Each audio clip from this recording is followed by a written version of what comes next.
name is Abdul Rahman. I'm a lecturer at a public university in Kenya. I deliver lectures in computing and informatics. In our last lesson, we discussed about the nested if. We had found out that a nested if, it is actually an if statement inside another if statement. Today, we are going to look at a question, what is an if-else statement?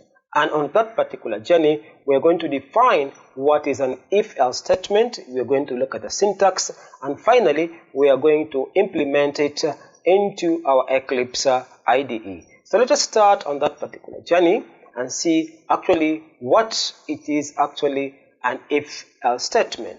Actually, an if-else statement, it is a conditional statement that evaluates a Boolean expression and returns either true or false. Actually, it actually evaluates a Boolean expression and actually returns true or false. And if it returns actually true, so if returns true, then it executes a statement of the if statement. So it executes a statement, the ones of the if statement. And if it returns false, it actually executes a statement, but this time of the else part of it, of the else clause. So that is actually what we mean by an if-else statement. So onto that particular journey, let's go and see actually what is the syntax. So basically the syntax is a very simple one. It is if our condition is evaluated to true, then put up a statement. Else, if it is evaluated to false, then put up a statement, this time of the else clause. So basically, let's see how we can conceptualize the same using up a DFT, that is data flow diagram. So if we have here our start of our program, and we have upper condition, and this condition it is true, it will evaluate, it will actually execute a statement just below the if statement or the if clause.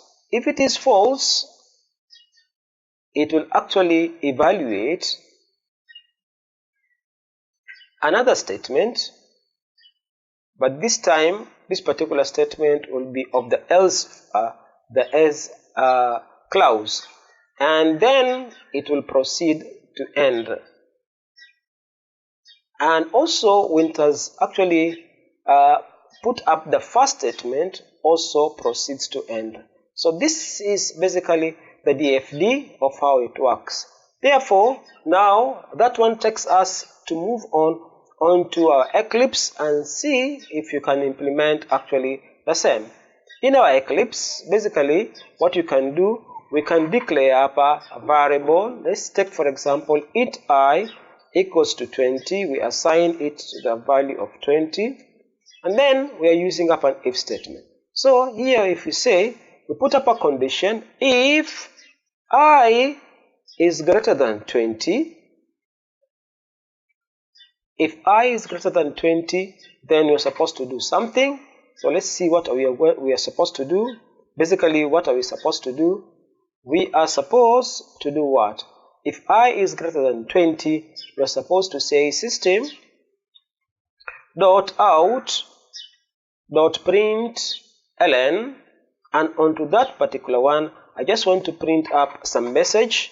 Then I can say actually I is bigger.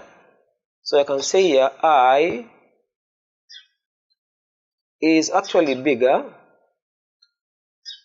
than 30. So that will be a statement which I have done there. And then onto that particular statement, now I want to put up another statement, and this is the else statement. Else else what? So I'm putting up another statement of else system dot out dot println,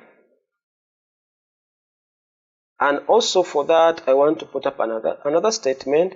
I can say I is smaller than 30. So that will be my two statement after actually doing that, and that I terminate.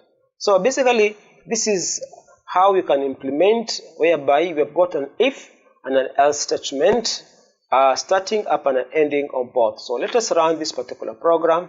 When we run this particular program, actually the first statement, actually the condition was false, so it went on and execute what you call the statement of the else phrase.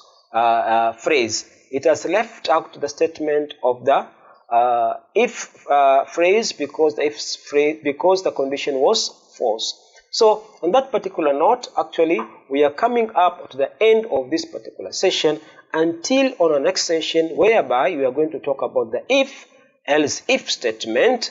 And onto that particular note, I ask you actually subscribe onto our next session. However, for now we are going to say bye. Thank you.